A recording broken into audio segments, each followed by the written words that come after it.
Hello, my test. Okay, gusto ba mo makabalo nganong na ang Valentine's Day? If yes, you will watch until the end ani nga video. If you want to know nganong na ang Valentine's Day, nganong na Valentine's Day? Asa man jud nagasugod ng Valentine's Day? Sige daw, Bill. So actually, kaning Valentine's Day, dili ni siya kanang celebration lang. Kano siya kanang it's actually a death anniversary ni Saint Valentine. Oh, di ba? Masya ka, oh my God, really? Di bitaw. It's true. Lagi according to ChatGPT. Lagi according to my research, ang Valentine's Day is a death anniversary ni Saint Valentine. In anyang story. Kaya paminaw yun yung tarong. Kaya magpa-quiz ko after. Nung unang panahon, bitaw, tinoon ni siya get. Nung unang panahon, kani si Saint Valentine kay syempre kuan good siya, saint good siya. So kanang naagi kanang mapakasal sa iya ha, muna kanang all about love kay involved si kuan si Saint Valentine. Usa ka adlaw ni ana. Kani si emperor. Dili lang ko mo mention sa ngalan ni emperor nung unang panahon. Kani si emperor, masya kanang emperor gali kanang presidente sa isa ka nasud. Ano ba? Ang nasiyang hunahuna nga gibawal niya magpakasal ang mga ulitaw, ang mga single bang mga lalaki kay ngano man tendre gibawal niya na kay naa siyang hunahuna nga ang kaning mga baskugan nga mga lalaki pagay sila isa lang sa military, sa army. Hala mo ba bitaw tinuod ano siya, okay, I have an idea. Akong isa lang ng mga lalaki sa military. Mo nang naghimo siya batas nga ginabawal ang mga lalaki nga mga ulitawo nga magninyo. Kay mo na gito yung papilon og army. Nya kay kini si Saint Valentine. Kabalo na siya nga mo nay patakaran nga gimugna ni emperor. Misupak siya pero tago-tago siya. So mapungan pang baha dili ang biga.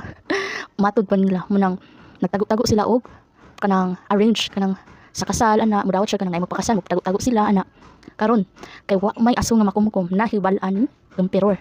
Okay, in ani day ha wala nimo girespeto ang ako ang batas nga I am the emperor. Charis wagi ang sakpan ng emperor. Dili si emperor nakasakop nakabalo si emperor. Syempre na siya mga kanang mga personnel nga nagkuan mga marites mga halas kuan dito si Saint Valentine nagkuan siya dito kanang sanay min contradict siya sa imuhang batas na min taliwas siya sa imuhang batas nga bawal magpakasal ang na oh muto ni balaan parusahan si Saint Valentine. Unsa nga klase nga parusa? Wala siya gibunog ha or unsa ba? Gisulod siya sa prisuhan o gitagaan o parusa nga kamatayon. Napitayon si Saint Valentine. Karon, while si Saint Valentine naa siya sa prisuhan, naa siya kanang naanggo ba nga jailer. Wala man siya nang jailer, wala siya kanang tagbantay sa prisuhan. Kaning jailer, mo ni siya na-assign nga magbantay ni Saint Valentine. Karon kay kani si Saint Valentine ay kani si jailer na siya anak nga babae. Kanang giampuan ba ni Saint Valentine ang babae, ang anak sa jailer, dinaulian man ang babae, din katong pamilya sa jailer, tanang pamilya sa jailer kay nagpa-convert sila into Christian pag kabalo nila nga naayo ang ilahang anak tungod ni Saint Valentine. Unsa man di ay kanang sakit sa iyahang anak, kuan siya kanang buta ang iyahang anak din tungod sa ampo ni Saint Valentine, naayo ang maong babae.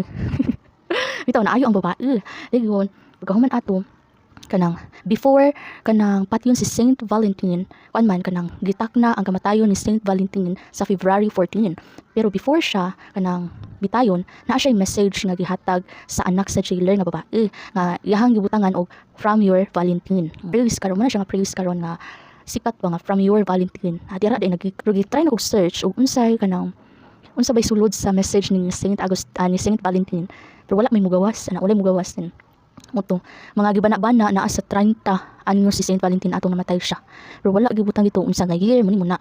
Dayon moto pagka gibitay si Saint Valentine atong February 14. May mga knowledge siya nga kaning February 14 yun, Valentine's Day. Dili ni siya ingon nga Valentine's Day lang, it's a death anniversary ni Saint Valentine. Di ba? Pero kuan gyapon siya nga Valentine's Day kanang siya kanang it's a day of expressing your love kay kani si Saint Valentine kanang man siya kanang naga-spread man siya og love mo na siya kanang it symbolize this day is symbolize how Saint Valentine take the risk to spread love kanang bisan o kanang gibawal na ni emperor nga kuan ay dili man ingon nga bawal mag-spread og love sa marriage man good marriage it involves love ya deep love mo to siya diba pala na maron